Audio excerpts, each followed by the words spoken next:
It began with whispers, unsettling tales from Greenville, South Carolina. Children reported seeing clowns lurking in the woods, their painted smiles a grotesque mockery of joy. At first, it seemed like harmless pranks, the stuff of urban legends. But then the sightings spread, a chilling wave of fear washing over state lines. From Georgia to Alabama, the unsettling reports multiplied, each more bizarre than the last. Greensboro police spokeswoman Susan Danielson captured the nation's unease when she said, "We don't know if it's some sort of Halloween prank that's gotten out of hand, but it's very disturbing." The digital age has a way of twisting even the most innocent interactions into something sinister. A seemingly innocuous post on a local Facebook group quickly spiraled into a terrifying threat that left parents in a Georgia community paralyzed with fear. The post, allegedly written by an individual hiding behind an anonymous profile, detailed a chilling plan to dress as a clown and abduct children from local schools. Panic spread like wildfire. Parents flooded the school district with calls, demanding answers, demanding protection for their children. The school board, caught in the crosshairs of a social media nightmare, had no choice but to act. Increased police patrols were dispatched to schools, their presence a stark reminder of the invisible threat that gripped the community. The investigation into the Facebook post became a race against time, the digital breadcrumbs leading investigators down a rabbit hole of online aliases and veiled threats. The incident, though ultimately unresolved, left an indelible scar on the community. It forced parents to confront a terrifying reality that the boogeyman could just as easily be a digital phantom as a physical being.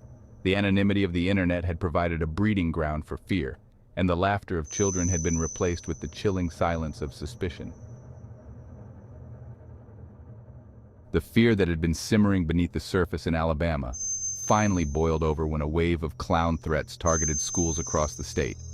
What began as a handful of unsettling social media posts quickly escalated into a full-blown crisis, forcing school administrators to make the difficult decision to place multiple schools on lockdown. The atmosphere inside the locked-down schools was heavy with anxiety. Teachers, tasked with maintaining a semblance of normalcy, struggled to soothe the fears of their young students. The laughter and chatter that usually filled the hallways were replaced by a tense silence, punctuated only by the muffled sobs of frightened children. Outside the schools, parents gathered, their faces etched with worry as they anxiously awaited news of their children's safety. The lockdown, a necessary precaution in the face of an unknown threat, served as a stark reminder of the vulnerability of our most cherished institutions. Law enforcement agencies working tirelessly to track down the source of the threats found themselves grappling with a new kind of enemy, one that operated in the shadows of the digital world, sowing chaos and fear with a few keystrokes. The events in Alabama served as a wake-up call, a chilling reminder that the line between the virtual and the real was becoming increasingly blurred, and the consequences increasingly dangerous.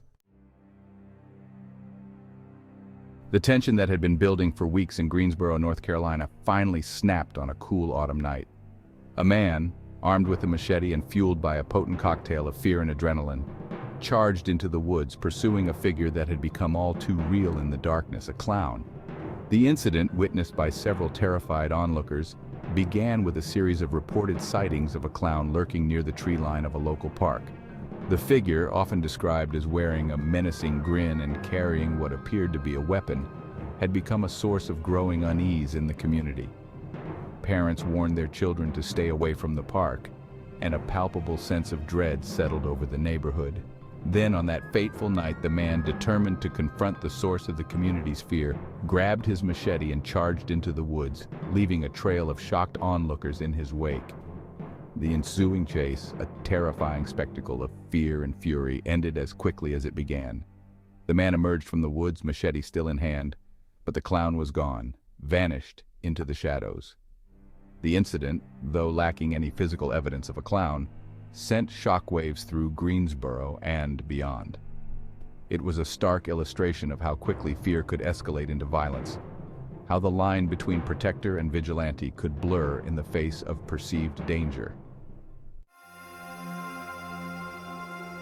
In Greenville, South Carolina, where the nightmare had begun, a 12-year-old's account of what she saw in her backyard sent chills down the spines of parents across the nation. According to the girl, she had been playing in her backyard when she noticed two figures standing at the edge of the woods, their painted faces twisted into grotesque smiles. Frozen in fear, she watched as the two clowns, adorned in brightly colored clothing that clashed violently with the somber atmosphere of the woods, began to move towards her. Their movements were slow, deliberate, almost predatory, as if they were savoring her terror. Tears streamed down the girl's face as she ran inside and told her mother what she had seen.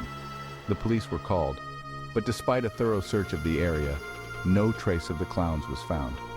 The girl's account, though met with skepticism by some, breathed new life into the growing fear that had gripped the community.